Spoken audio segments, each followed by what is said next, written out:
മോദിക്ക് മൂന്നാമൂഴമെന്ന് exit poll പ്രവചനങ്ങൾ. നമസ്കാരം, കൊട്ടാരക്കര മീഡിയയിലേക്ക് സ്വാഗതം.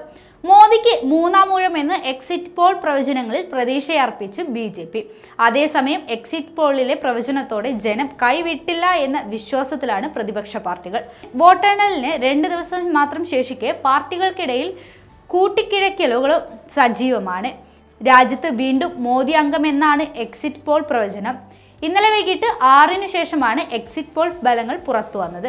NDA മൂന്നാമതും അധികാരത്തിലെത്തുമെന്നും BJPക്ക് ഒറ്റയ്ക്ക് ഭൂരിപക്ഷം നേടുമെന്നാണ് ഭൂരിപക്ഷ സർവേകളും പ്രവചിക്കുന്നത്. ഇന്ത്യ സഖ്യം 200 കടക്കില്ല എന്നും പ്രതിപക്ഷ നേതൃത്വ സ്ഥാനം കിട്ടിയേക്കുമെന്നും കോൺഗ്രസിനെ ആശ്വസിക്കാമെന്നും സർവേകൾ പ്രവചിക്കുന്നു.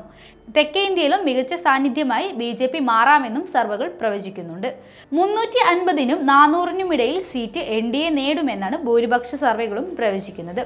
ചാർ സൗ പാറേ എന്ന BJPയുടെ മുദ്രാവാക്യം India today, axis my India, India TV, today's Chanakya സർവേകൾ ശരിവെക്കുന്നുണ്ട്.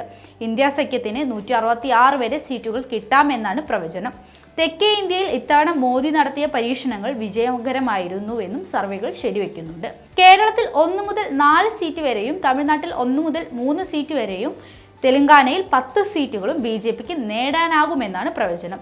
കർണാടകയിൽ കോൺഗ്രസിന് 3-4 സീറ്റുകൾ ഉയർത്താൻ കഴിയുമെന്നാണ് പ്രവചനം. മഹാരാഷ്ട്രയിലും BJPക്ക് കാര്യമായി തകർച്ചയുണ്ടാകാനിടയില്ല. എന്നാൽ മഹാവികാസ് അഘാഡി മികച്ച മത്സരം കാഴ്ചവെക്കുമെന്നാണ് സർവേകൾ പറയുന്നത്. സർവേകളിൽ ഹിന്ദി ഹൃദയഭൂമിയിലും NDAയുടെ പകിട്ട് കുറയുന്നില്ല. UPയിൽ NDA സീറ്റുകൾ നിലനിർത്തും. റായ്ബറേലി സീറ്റിൽ രാഹുൽ ഗാന്ധി ജയിക്കുമെന്നാണ് പ്രവചനം. രാജസ്ഥാനിൽ 0-ൽ നിന്ന് കരകയറാൻ കോൺഗ്രസിന് കഴിഞ്ഞേക്കുമെന്നാണ് സർവേകൾ വ്യക്തമാക്കുന്നത്. മധ്യപ്രദേശ് NDA തൂത്തുവാരിയേക്കും. 1 സീറ്റ് കിട്ടുമെന്ന് പ്രവചനങ്ങൾ. മുൻ മുഖ്യമന്ത്രി കമൽനാഥിന്റെ മകൻ നകുൽനാഥ് മത്സരിച്ച ചിന്താര സീറ്റിലാകാനാണ് സാധ്യത.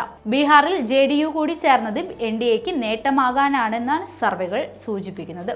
എന്നാൽ കോൺഗ്രസും RJDയും കഴിഞ്ഞ തവണയേക്കാൾ നില മെച്ചപ്പെടുത്തിയേക്കും. ബംഗാളിലും ഒഡീഷയിലും BJP വൻ നേട്ടം ഉണ്ടാക്കാനാണ് സാധ്യത. ബലത്തിൽ NDAക്ക് കാര്യമായ പ്രതിസന്ധികളില്ല എന്ന് സർവേകൾ വ്യക്തമാക്കുമ്പോൾ 60-ന് മുകളിൽ സീറ്റുകൾ എന്ന ഭൂരിപക്ഷ പ്രവചനത്തിൽ കോൺഗ്രസിന് പ്രതിപക്ഷ നേതൃസ്ഥാനം കിട്ടാനുള്ള സീറ്റുകൾ കിട്ടിയേക്കുമെന്ന് ആശ്വസിക്കാം.